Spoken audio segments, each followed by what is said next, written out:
শুভ দোল পূর্ণিমা বন্ধুরা, কেমন আছো? আশা করছি সবাই ভালো আছো, সবাই সুস্থ থাকো। তো বন্ধুরা, আমি কাকুলি চলে আসলাম ছোট্ট একটা ব্লগ ভিডিও নিয়ে। তো তোমরা অবশ্যই আমার এই ব্লগ ভিডিওটা শেষ পর্যন্ত দেখো। তবে আজকের ব্লগ ভিডিওটা হচ্ছে কি শুভ দোল পূর্ণিমার পুজো। তো আমার ছেলেরা সবাই মিলে 4-5 জন মিলে দোল পুজো করছে। তো বন্ধুরা, আমার কিছু কথা তোমাদের সঙ্গে শেয়ার করি। তো দেখো, তোমরা সবাই জানো আমার ছেলে কলকাতায় হোস্টেলে পড়ে। তবে হ্যাঁ, আমি কোনো টাকা পয়সা দিয়ে রাখিনি। দেখো, আমি খুবই গরিব মানুষ, আমার অত টাকা পয়সা নেই যে আমি টাকা পয়সা দিয়ে ওকে পড়াশোনা শেখানোর মতন আমার অতটা পয়সা নেই আমার কাছে। তো দেখো, আমি দুটো পয়সা অভাবের জন্য আমার ছেলেকে রেখেছি কোনো সরকারি একটা মিশনে। আমি ওকে রেখেছি, মিশনে রেখেছি। তোমরা অবশ্যই দেখেছো, এর আগে তোমাদের সঙ্গে একটা ব্লগ ভিডিও দিয়েছিলাম।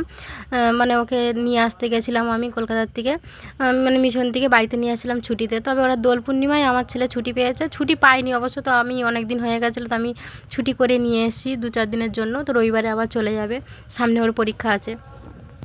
তো বন্ধুরা দেখো, ওকে আমি মানে বাইরের থেকে নিয়ে এসেছি। তো বলে কি মা, আমি সবাই পুজো করছে তো আমি ঘরে পুজো করব, সবাই আমরা 4-5 জন আছি, 4-5 জন মিলে পুজো করব। তাই আমি বললাম ঠিক আছে। তো ও ঘরে এসে মানে এই পুজোটা করছে, সবার কাছে চাঁদা তুলে পুজোটা করছে।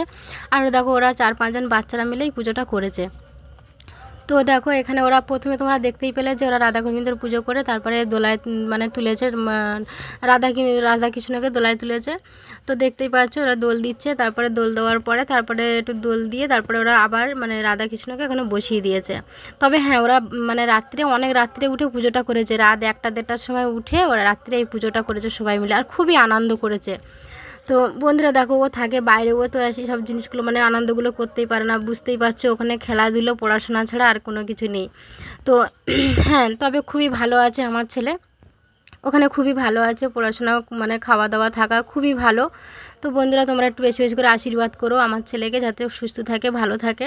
আর দেখো, সব বাচ্চারা মিলে ওরা এই পুজোটা করেছে। তারপরে তোমরা দেখতে পেলে পুজো টুজো করার পরে তারপরে ওরা এখানে চলে এসেছে নেড়াঘর পুরোতে। আমাদের পিছনে একটা বড় মাঠ আছে, সেই মাঠে আমি বিকেলবেলা নেড়াঘরটা রেডি করে রেখে দিয়েছিলাম। ওরা সেই মানে রাত 3টের সময় মানে পুজো টুজো করার পরে রাত 3টের সময় গিয়ে নেড়াঘর পুড়িয়েছে।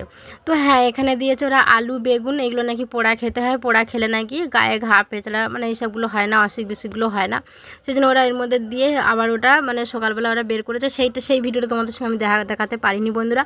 তো বন্ধুরা, অবশ্যই তোমরা কমেন্ট করে বলো যে কেমন লাগলো বাচ্চাদের এই পুজো। আর তোমরা একটু বেশি বেশি করে মানে আশীর্বাদ করো, যাতে ওরা ভালো থাকে, সুস্থ থাকে, যাতে এইভাবে ওরা এগিয়ে যেতে পারে, আরও ভালো মানে ভালোভাবে যেন ওরা বড় হতে পারে। তো বন্ধুরা, অবশ্যই তোমরা কমেন্ট করে বললো তোমাদের কেমন লাগলো এই ব্লগ ভিডিওটা। আর অবশ্যই দেখো, আমি অনেক পরিশ্রম করে আমি ভিডিওটা করি। তোমরা প্লিজ একটু কমেন্ট করে বলো যে কেমন লাগছে আমার ভিডিওগুলো।